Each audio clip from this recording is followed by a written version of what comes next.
Pump it up, pump it up. Trae. Come on, come on. With Trae. Pump it up, pump it up. It's the day with Trae. This is the day to gain inspiration, to make a positive change in the nation. We're inviting you to partake in conversation, to raise your vibration.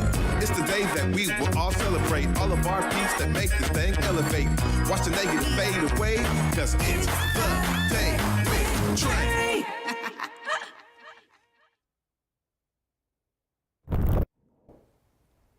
Grand Rising, everyone. Welcome to the Day with Trae. I'm your host, Trae Holiday. I want to welcome you to a feel-good, fly-ass Friday. Really excited because my brother, Rell Be is in the building, y'all. One of the dopest MCs. We're going to be talking all about his journey into music and, of course, some amazing shows that he is bringing to the people. So I'm so excited he's here. And later on in the show, we got Fancy Vargas in the building. We're going to be talking about all the great work she's doing in community. Also, you know, I get excited when our people show up here in the Black Media Matter Studios for the Day with Trae. So I'm so glad you are ending your week with us. Thank you for watching throughout the week, and I'm so grateful that I get to dive in with my guest today. But y'all know it's the top of the show right now, so it's the perfect opportunity for you to help us grow here on the Day with Trae. Please share the stream with folks who you feel could benefit from a daily dose of dopeness right here on the Day with Trae. And if you cannot watch our TV show, we still have you covered because you can listen to us anywhere you find your favorite podcast. Just search Converge Media Network and the Day with Trae. You'll find me on whichever platform is your favorite. Well, up next, y'all, we got Rell Be in the building, and it's time to talk about all the ways that he's bringing his musical talent to the people. What's up, Rell? What's poppin', Trae? Good to see you. Finally. So glad to have you here. You know, as a real fan of yours, I first got to start off by saying thank you. Thank you for constantly pouring great music out there into our community. And it's clear that you're always pouring yourself into it. Talk to us a bit about your process behind the scenes, bro. Yeah, for sure. I feel like I've been making music in this way probably for the last decade now, which is kind of wild to say, because when you're in the middle of it, you're just continuing to be creative. I feel like I hit a real stride probably in around like 2019, and just staying creative and having space to create. Shout out to Mead Street Studio in the South End where I create at. But it's always coming out of the energy I'm feeling. So if we're grieving, then it's gonna be that music. If we're turned up, then it's gonna be that music. And that's really what's necessary for me, is to just lean into what I'm feeling. I'm a big feeler. You know. I love it. You know, earlier this week, of course, on Juneteenth, I had my Pay the Fee shirt on. Come on. And I thought of you all day, and I was like, you know, we might need to change the intro and just you know, play the record for a little bit. But yeah. you know, one of the things that I love is that we were just dealing with a lot in hip hop right now, and so many people are like, man, this what we hear on the radio is just such trash. Yeah. But I love that you have such a unique way that you create music, and you really always have a message. As you said, it's what you're feeling in the moment, but your songs reflect the times. How has that been for you in terms of how folks have received your music out there? You know, it's interesting because my music comes from what I'm involved in. Not all the time though, it's coming from just my experience. Yeah. So every song's not finna be quote unquote for the people. Yeah. Sometimes it's me processing what I'm going through, you know, and if that connects to people, that's kind of what the purpose is, you know. So I feel like what it's been is people telling me, hey, yo, you know, I like this song. I like how it taps into this, whether it's Pay the Fee or Killing Us Softly, which came out earlier this year. But what I've been tapping into over the last couple of years is really making music that's about life, making music about family, making music about love.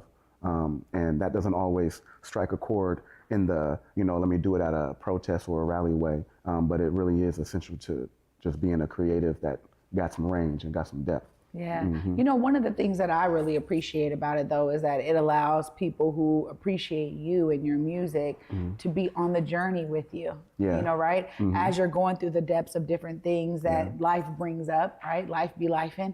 And the way that, you know, you pour out in terms of your own experiences in any given time allows for folks to be on that journey with you. I'm sure you've had some fans that have been rocking since the early days. Day ones. Yeah, exactly. Tell us about that growth of kind of your fan base and how that's been resonating with you. It's dope to see people. People will walk up to me and be like, "Hey, bro, oh, boom, boom, boom, Othello block party." I was like, bro, that was 2018, which now feels like forever ago, you know? And so people that have seen my growth, because my first solo project came out in 2017. So even still, I feel young in the game. And for me, that's kind of the mentality I go into it is, I mean, until I got 15 years in it, then I'll feel like an OG. But for now, I'm gonna continue feeling like a youngin'. And I feel like people can see the growth from even the way I recorded to my cadence in my voice, how I use my voice in my music on stage. I feel like people always enjoy the show. And for me, I always want to be a great showman, give people an experience that they can remember. So if you see me perform, it's like, you're not finna forget that you were there, you know? Like, that's really what I try to take pride in. Well, you definitely do it. And after seeing you perform many times, I'm like, you definitely do it. I also gotta say here that, you know, you come from some organizing background. I mean, it's in your blood. You know, you've been in the community. You were raised through community in this village mentality. You still do so much work in community aside from your music. Tell us how that has influenced you as an artist. I mean, it keeps me grounded, keeps me humble, and lets me know that for me, I really feel like music is a vehicle, it's a tool, but it's in you, it's not on you. So for me, I'm gonna be making art, whether if I don't see somebody for 6 months, they don't gotta ask me like, "Oh, Rell, you still rapping?" Like, you know, bro, you know I'm rapping still, you know? So for me, it's really about staying grounded and connected, tapped in with the young people. Their energy is always gonna be what I'm looking for, to follow their lead. What ideas are they putting out? What side of whatever it is are they standing on? Usually it's probably where we should go. Wherever the young people's energy is at is where the movement should follow. And so for me, it's just really staying connected, both intergenerationally, so with my elders, the youngins, and then as much as I can being aware of what's going on in the current without being on the internet too much. Yeah, that's good for you. That's good for you. I mean, we all need that break away from whatever they are creating in terms of what we're supposed to be absorbing, right? Yeah, exactly. So I appreciate your outlook on that. It's necessary. But, you know, also, too, there's something special about the visuals. And I want to get into this with you because your music videos and the visuals, even for like album covers and things like that, it's always something so uniquely you. How do you choose what you're going to do or work with the right creative team to make what you have maybe in your head come to life? Yeah, shout out to all the folks that I've worked with, both videographers, photographers, graphic designers. I feel like everything that I do is collaborative. It definitely starts with a seed in my mind or a vision, and then I throw it at somebody and see like, okay, does this inspire them? I don't want to work with nobody that don't want to work with me. That's where I start. Like if it feels like, or it's gonna be hard for you to do this, like, bro, just say no, fam, and I'm gonna find somebody else with ease, you know? But when it comes to the visuals, I just feel like music can only go so far in this era.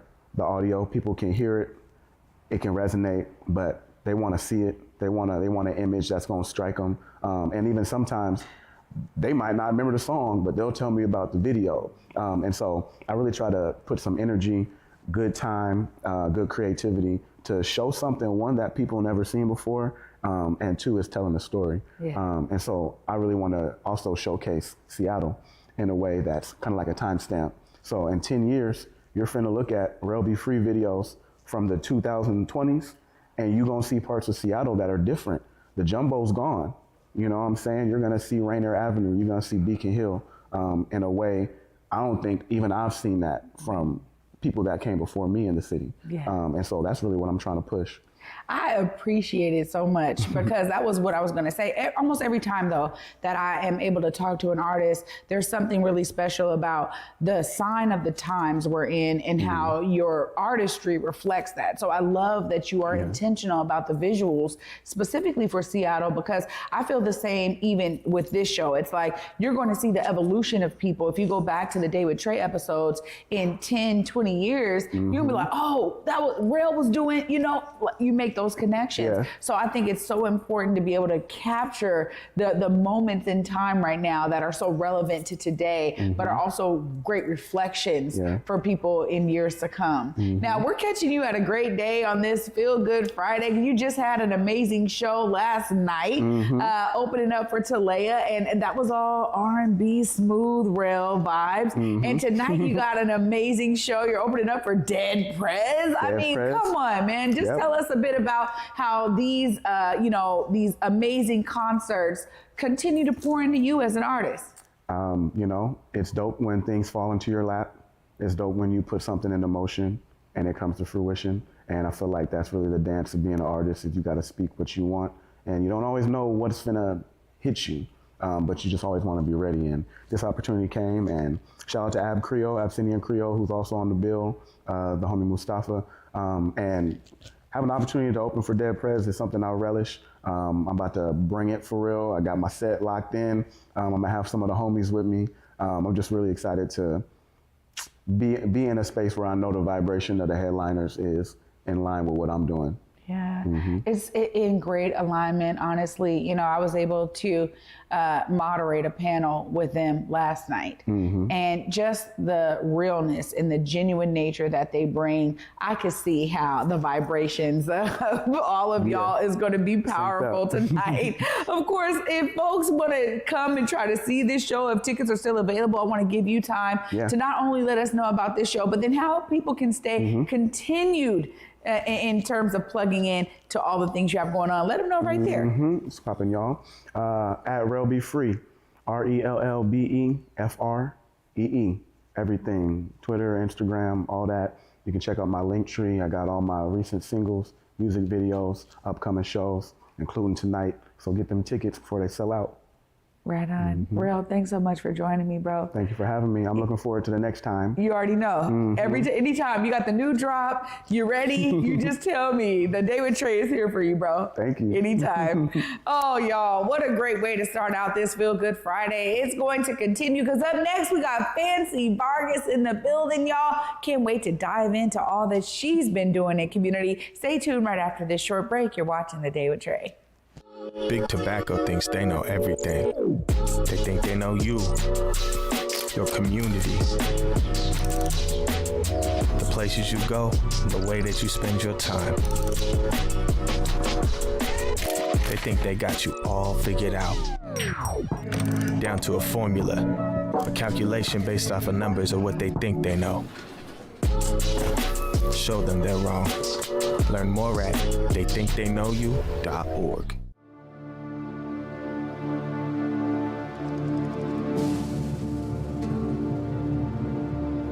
The importance to share the history of the Buffalo Soldiers of Seattle and Buffalo Soldiers everywhere, including cowboys and cowgirls of color everywhere, is really important because most likely they're forgotten.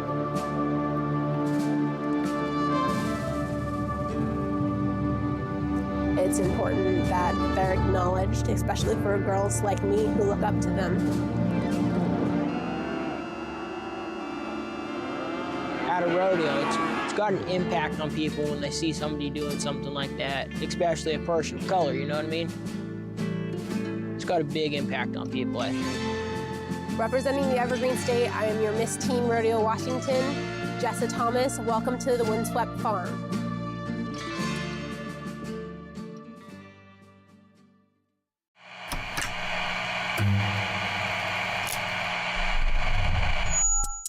Hello, welcome to Elite Insights with Carlos Imani. We're looking to offer an in-depth look at event production industry through the lens of client experiences and joint successes. The podcast will emphasize guest interviews, focusing on client discussing their fields and reflecting on their collaboration with Elite Collective. Again, you're with Elite Insights. Carlos Imani here. I'll see you guys in a few. Welcome back, y'all, to the David Trae. I'm your host, Trae Holiday. Joining me right now is Fancy Vargas, CEO and Creative Director at Elevate PR Management. Hi. Hi. How are you? I'm doing well. How are you? Good, good. I'm glad to have you here. I mean, tell us a bit about the beginnings of Elevate and what made you say, I got to go in this direction to serve businesses. Tell us more. So initially, I just organized a protest in the city of Renton for children and families. My children wanted to come with me to protest, but it wasn't necessarily safe here in Seattle with the police being how they were being.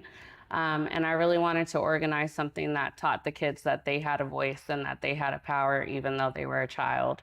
And I had them do that through art.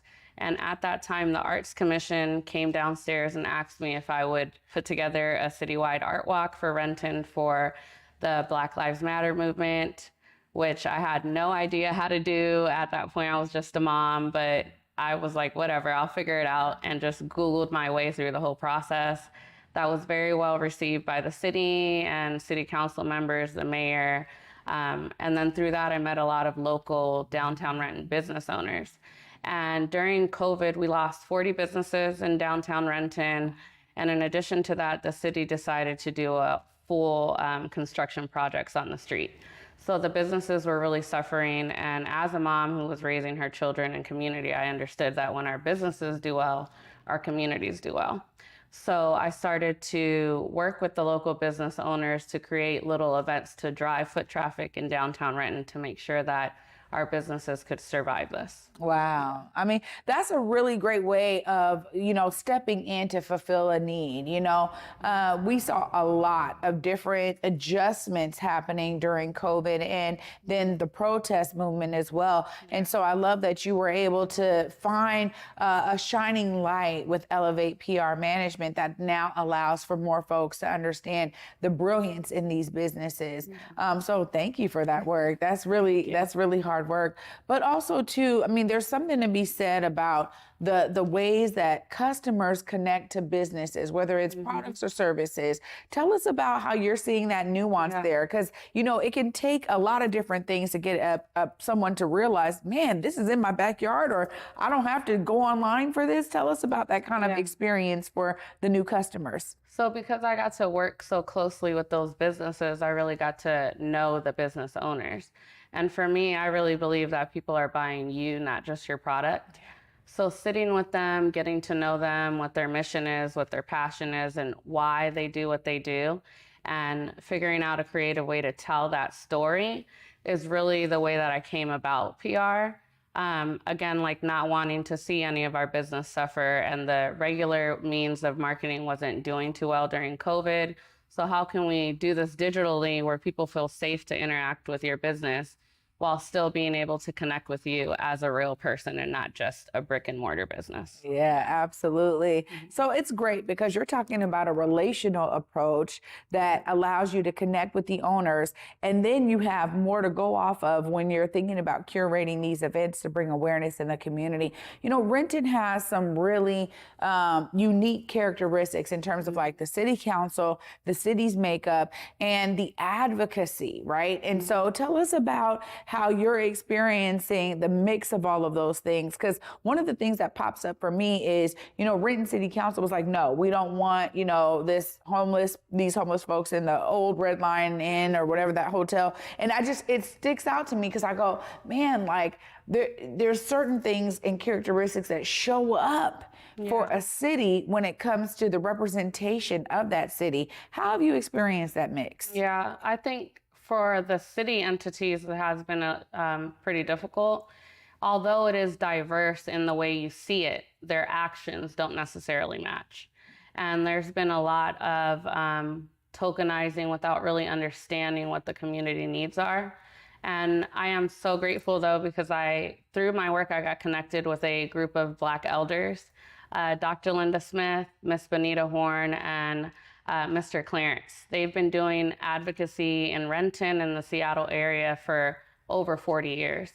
And for me, I really believe like learning from them is the way to progress past the work that they've already done And for Dr. Linda and Miss Benita, who are 75 and 76 years old, they understand that they now need the next generation to take on the work.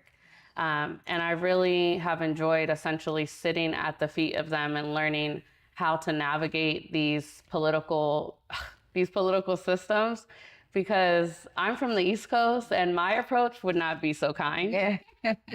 But you can't really go around cussing people out. So having them guide me on how to approach that has really been a blessing. Oh, that's beautiful. Well, and you also have this event coming up, right, in Bellevue. Tell us more about this phenomenal event you have. Yeah, so the Black Excellence in the Art celebration will be happening at the Bellevue Art Museum on June 29th from 6 to 9 p.m.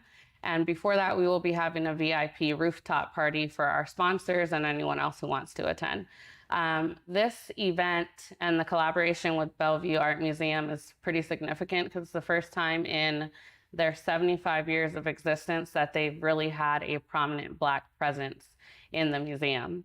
I was working at Legion as their art curator, and I just thought, you know, I really would love to see some of my artists in the museum. Let's just pop over and ask and see what they say. And I did just ask, and they were very open to it, and open to understanding what their responsibility is in the process as well to create true equity in the arts. And I think it's been a learning process for us all because I don't have a business that's based on sales, and that was pretty difficult.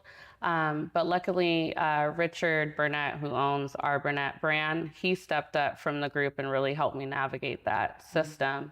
And then I've had a few other artists who have also stepped up in more of a leadership role to make sure that we make this successful. And for me, I understand that I can only get so far on my own. And really, to make the biggest impact, we have to work together to do that.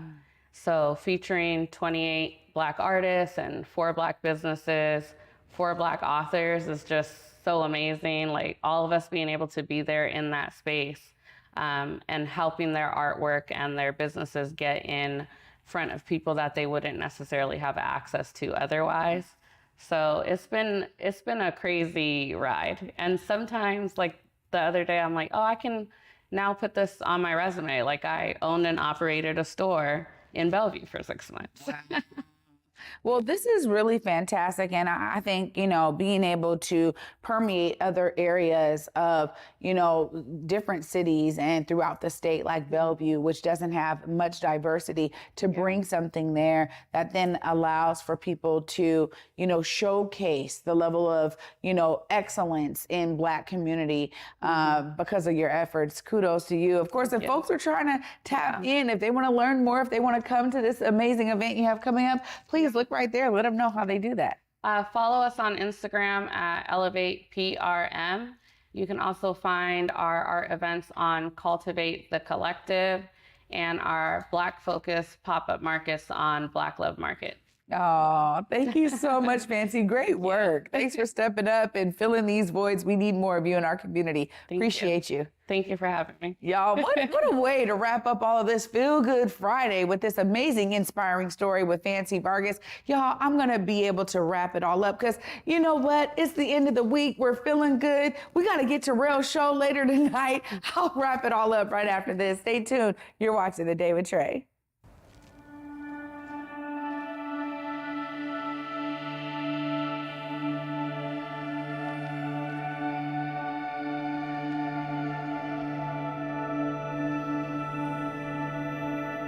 Seattle really is just a big neighborhood.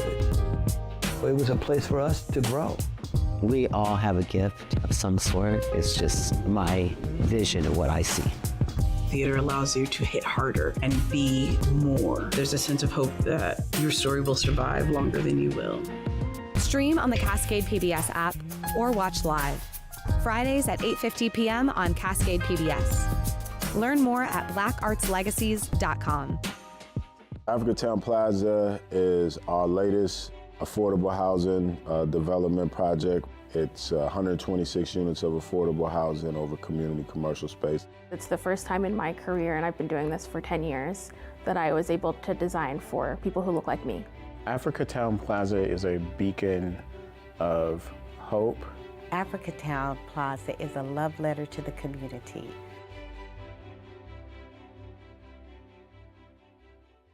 Spring Awakening, live on stage this June at the Fifth Avenue Theater. Winner of 8 Tony Awards, Spring Awakening weaves youth, love, and the clash between generations all in one powerful rock musical. Buy tickets now at fifthavenue.org. Welcome back, everyone, to the Day with Trae. I'm your host, Trae Holiday. Just such a feel-good Friday episode. Huge shout out to my guest, Rell Be, one of the dopest MCs of this generation, doing amazing things, not only in music, but also in organizing and in his authenticity. Appreciate him. He's truly a brother of mine, and I'm so grateful to be able to say that. And a huge shout out to Fancy Vargas. You know, we need folks like Fancy who have stepped up when the need is present, right? When it's clear there's a void, when it's clear that advocacy is needed. I mean, the fact that she knows, look, let me sit at the feet of my elders and learn. That's what we need more of now, because how we pass the torch in terms of, you know, lessons learned and best practices and how to navigate all of these systems is so key. So I'm so grateful to both of them for wrapping the week up with me here on the Day with Trae. And I'm grateful for you as well. You know, all of these amazing guests we've had this week showcase a wide variety of creativity, ingenuity, of care, of love, and of course of inspiration. I will that you be inspired, because you too can be pouring into the community in the ways that my guests have shown you they do this week. And trust me, there's more voids that need to be filled, and you just might be the person to fill it. So please step out and find your way to be a part of the solution. For me, y'all, until Monday at 11 a.m. Peace.